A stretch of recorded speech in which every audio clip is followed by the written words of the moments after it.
Hi folks, Chris Martin here. I'm recapping the World Diplomacy Championships of 2016 held at Weaselmoot in Chicago, and we are up to the fall of 1908.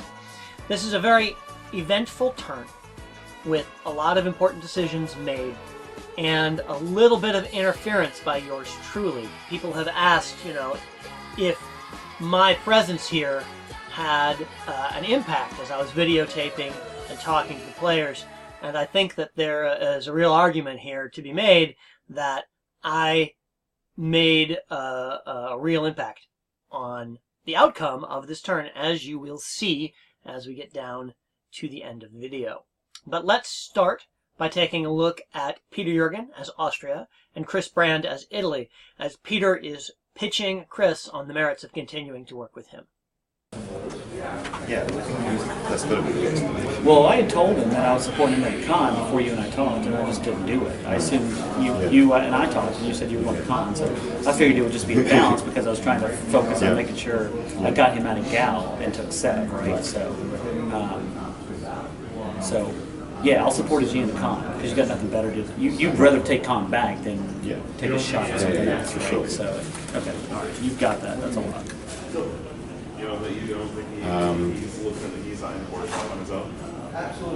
I assume this means you're not going to do anything on Greece then, right? Second? I assume this means you won't do anything on Greece then, right? Where are you? You're sat on... I'm in Greece, I'm in Bulgaria, I'm in Croatia. You own Romania already, right? I'm in Seb right now, so I've got a guessing game. You're in these five, right? Yes. You're sat in Seb. I have 1, 2, 3, 4... 1, 2, 3, 4, 1, 2, 3, 4, 5. Yeah, I'm sitting in Seb with the guessing game, right? I either tap Ukraine or I support myself out, right?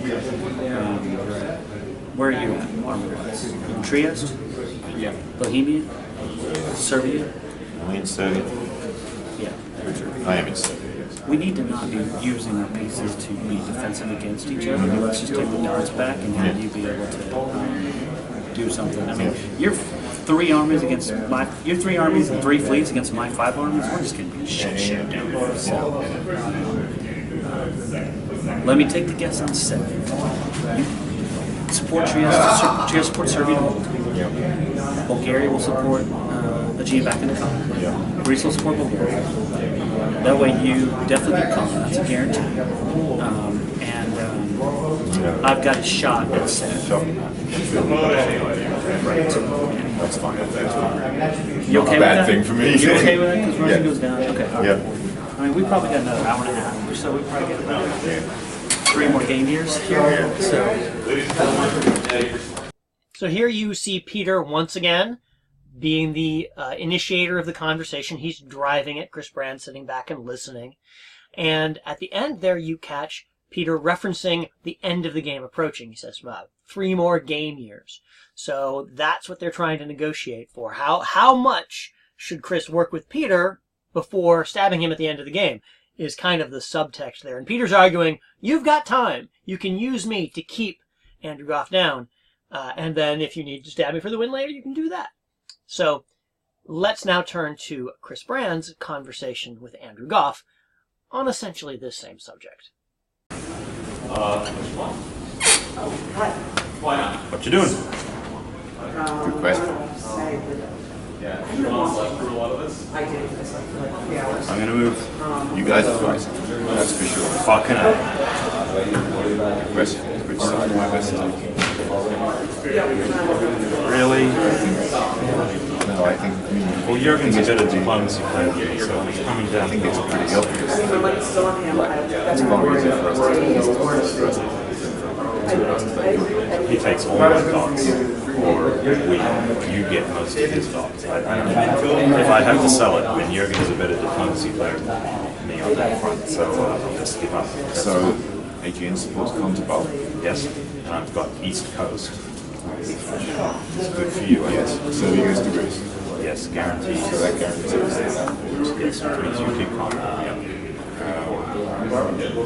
Where else? You put a guess over Serbia or Sebastopol? No, I don't. I'll get Sebastopol. Okay. Mine was Warsaw in the process. It's okay. Right. And then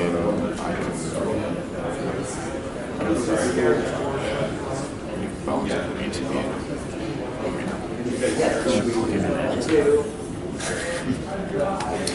You should have a reasonable discussion with the French player about what move is both of your best moves.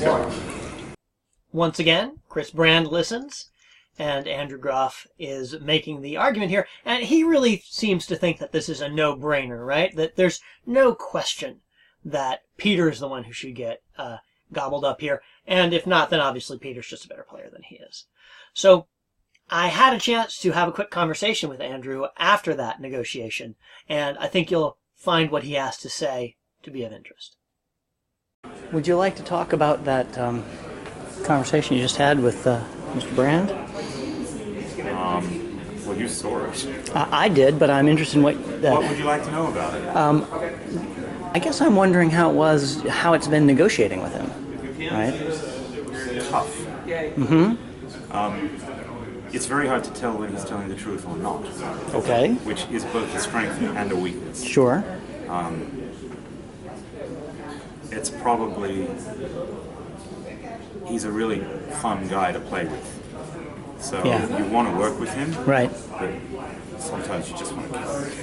At the moment, though, Peter Jurgen's... The one way to lose to me is to really piss me off by lying to me. Mm-hmm. So I just want to kill him. Right. I think my tournament is now gone. Which is a shame. Because Adam coming over the top again. But for all the viewers at home, any really good player will say this, but this is an example of it. Mm-hmm. Never give up. Yeah, oh, absolutely. We've been talking about that on the Twitch about how, oh, Nathan Barnes at 10. Looks like he's our... Oh, wait, nobody's given up on this board. So... my chances are now very small time. Sure. But that is better than nothing. No chance at all. Absolutely. That's how I'm going to play it. And if that means talking to Chris Brand whilst he lies to my face every turn for the rest of this game, that's what you got to do. All right. Thanks, man. Andrew makes a really good point there about negotiations. It is a very good thing if people can't tell when you're lying, if you're negotiating in diplomacy and you need to tell them something that isn't true. On the other hand, if they have just as much problem telling when you are being truthful, that is not so good, because then, of course, it's in their mind as to decide what it is. Are you telling the truth or are you lying? And it can be very frustrating to play with. Now, Andrew says another thing that's very important, which is to never give up. And you'll remember when Nathan made that first stab and went up all those dots, that a lot of people, I think, thought the game would be pretty much over. Certainly that was Nathan's pitch, is that everyone should just accept him as an excellent world champion. But that hasn't been the case. Everybody here has been scrapping and fighting, and everybody, honestly, at this point, who's still on the board, with the exception of Doug Moore in Germany, still has a chance. If only they can get the right people to make the right moves to help them in the right moment to get across the line. But only one of them can win. Let's now go to Doug Moore, as he and Adam Silverman are bouncing around some ideas about how things are going to go up in the north. I kind of want to trading Nathan for Jurgen. No, Nathan. No, I think Jurgen is going to stay. I think you need to get armies really far west. But you have mine in Berlin, but because of consequences, I can only send them. So this is strange to me, because I'm looking at the map, and what I'm seeing isn't obviously what Adam is seeing, because he's concerned that he's traded Nathan in France for Peter in Austria.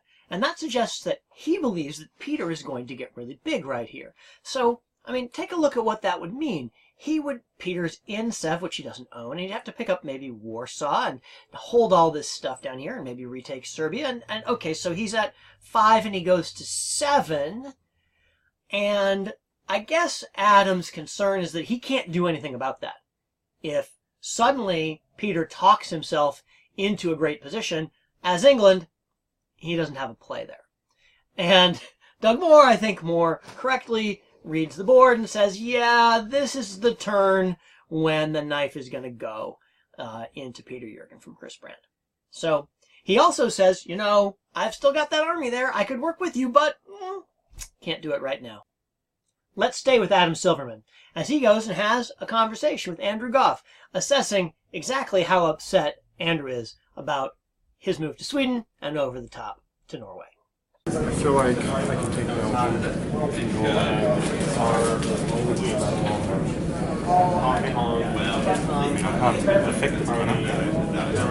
No, the question is now, because of the moves I made, go to save.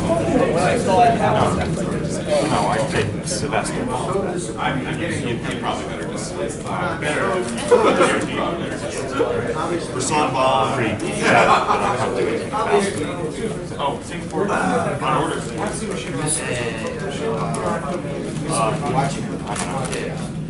Saying you collapsed Austria is not a problem, so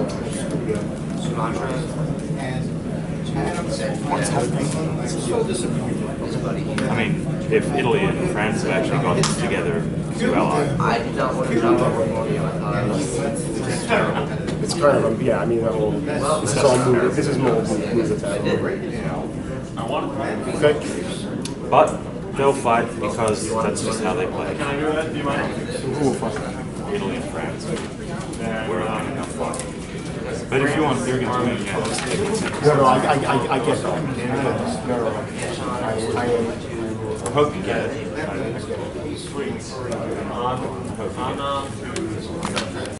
I would think that Adam feels pretty good after this conversation.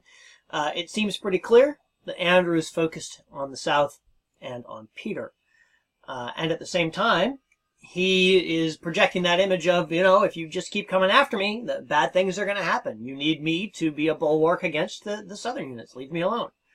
So let's stick with Adam one more time as he goes and tries to have a quick chat with Nathan Barnes, who really isn't in the mood for a conversation right now.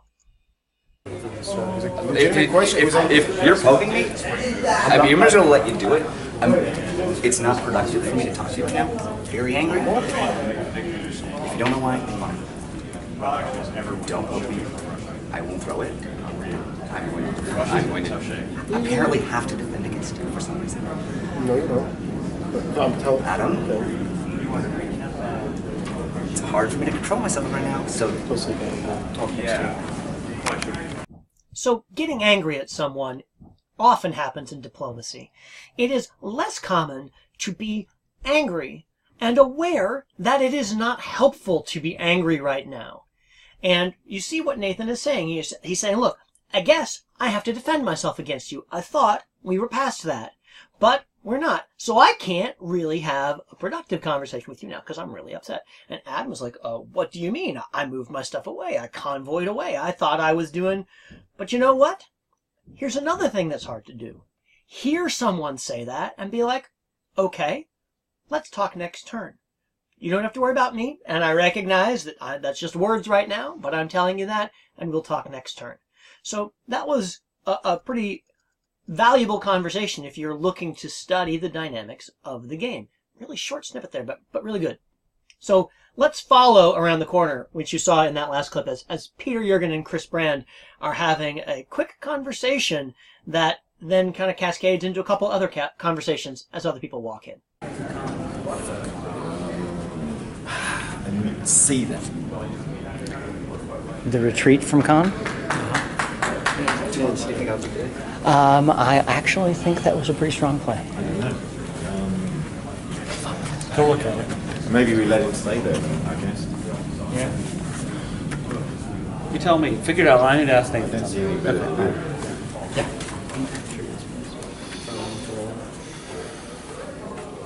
I'm taking that off. okay. If I type trios, you're taking one off the building? Okay. Let's do it. So we kind of show up as Peter saying, look, if we dislodge Andrew Goff from Constantinople, he'll just retreat to Smyrna. What do you want to do? And Chris Brand says, oh, I didn't even see that. What the heck? Now, as the observers who are behind the scenes here, I think we know that he saw that. But he has to give a plausible reaction to Peter, or Peter's going to know the game is up. Well, then we get Nathan who comes in and is like, did you like that? Did you like me being angry? Then how did that play? And I honestly replied that I thought it played pretty well. Sometimes feigning anger at someone is a good way to not have a conversation with them that you don't want to have, and sometimes it'll even push them to do the thing that you want to do. It's just another tool that's in your bag of tricks. I thought Nathan did a great job with that. So then Peter comes with the real ask, which is, look, Nathan, I can take one off of Italy right now. That's good for you, that's good for me, but I need your help. And Nathan says, yeah, okay, let's do it. And here is where we have a little bit of a problem, because Nathan stayed behind for a second to chat with me, and it might have cost him a fair bit to do so. Take a look.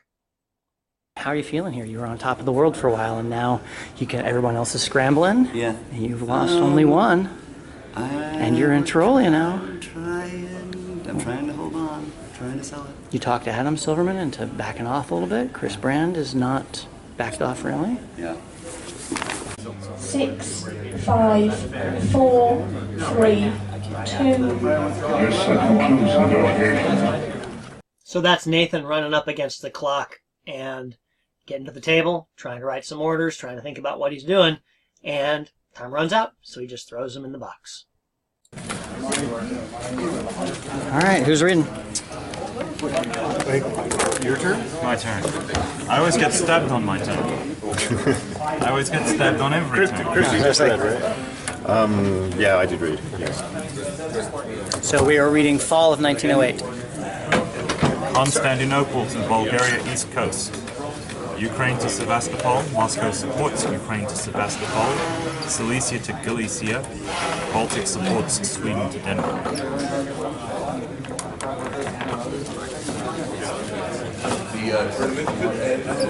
I think that's Norwegian to the Barents. Norway to St. Petersburg. Sweden to Denmark. English holds. Irish supports east. North to Denmark. That would be the best move of the board. Bulgaria supports Greece to Serbia. Greece to Serbia. Galicia to Warsaw. Budapest to Vienna. Sevastopol to Romania.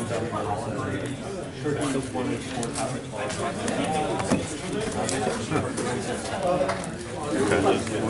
Spain, no order. Marseille supports Spain. Tyrolia supports Bohemia to Vienna. Brest hold. Baltic. Probably not Baltic. Belgium. Belgium holds. Ruhr supports Belgium. Kiel supports Berlin. Garbage. Aegean supports Pon to Bulgaria. Serbia to Greece. Trieste supports Bohemia to Vienna. Bohemia to Vienna. So let's see here. Lost battery during those moves being read. So let's get a new picture of the board here.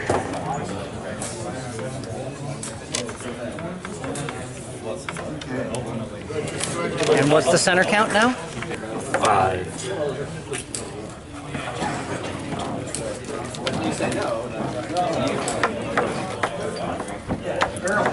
So the adjustments are who's up, who's down? Austria's even after a piff. England's even. The only other adjustment is Italy building one. All right, so Italy builds one. I'll put an army in Rome. And it's Army Rome, and we're on the clock. Wow. I feel awful about that. 30 seconds can be so important in a game of diplomacy when your plan dropped dead and you got to have that time to write those orders. If I hadn't stopped Nathan there and he'd walked back in, who knows what he would have done. He might have figured out that supporting Peter into Vienna was the right move instead of supporting Chris into Vienna. He might have done something, moved something with the armies or the fleets and grabbed some tempo there. Instead, another turn with him holding.